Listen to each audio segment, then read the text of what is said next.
I've got a bunch of takes on the Halloween franchise. Some of them are hot takes, some of them are not. I'll let you decide which are which. Number 1. Halloween 2 starts off well, but it goes downhill from there. I don't like the hospital setting, the overly slow walking, the ridiculous Ben Tramer scene, and he gets shot in the eye so he'd be blind. Number 2. Halloween Resurrection is a steaming heap. Should have ended at H2O if anything. Don't think that's too hot.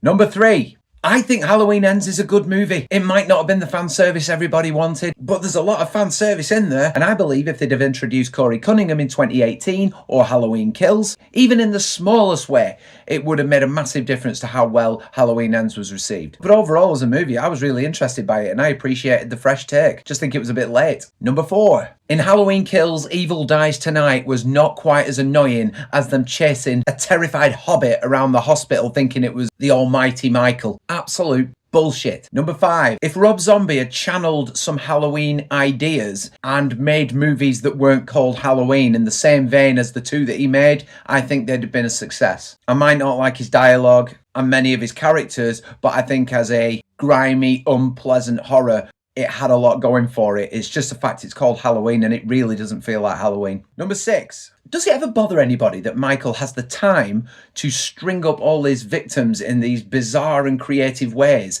This faceless shape somehow has this artistic side. There's a few in the original and there's one in number 5 where he laces a guy up in lights in the trees. I just wondered, does that not go against the grain of Michael? Not quite a hot take, but more of a question and a curiosity. Number 7. Halloween 6 seems to have gotten better. It seemed ridiculous at the time, but what I remember from being a kid at the time was finding Michael absolutely terrifying. George P. Wilbur did a brilliant job. It might be convoluted, but blame Halloween 5 for that. And finally, The Mask from Halloween 4. It's not great, but it shouldn't be great. He took it from a convenience store. He couldn't have his original mask. There's no way it would exist. If you want to go off what 2 suggested, it's burnt to bits in the fire. There is no existence of it anywhere. Haddonfield should really ask itself questions for stocking masks of a serial killer that terrorised a town years previous. He picks the mask off the shelf, so he has this lousy version of it to use. That makes a lot of sense to me, so I kind of don't complain because I know why he's got it. If he has the original mask, that makes absolutely no sense. The shoulder pads are a different thing, and the less said about the pink mask, the better. But overall, if you follow the story, it makes sense, so I can never really put that as a black mark against the movie.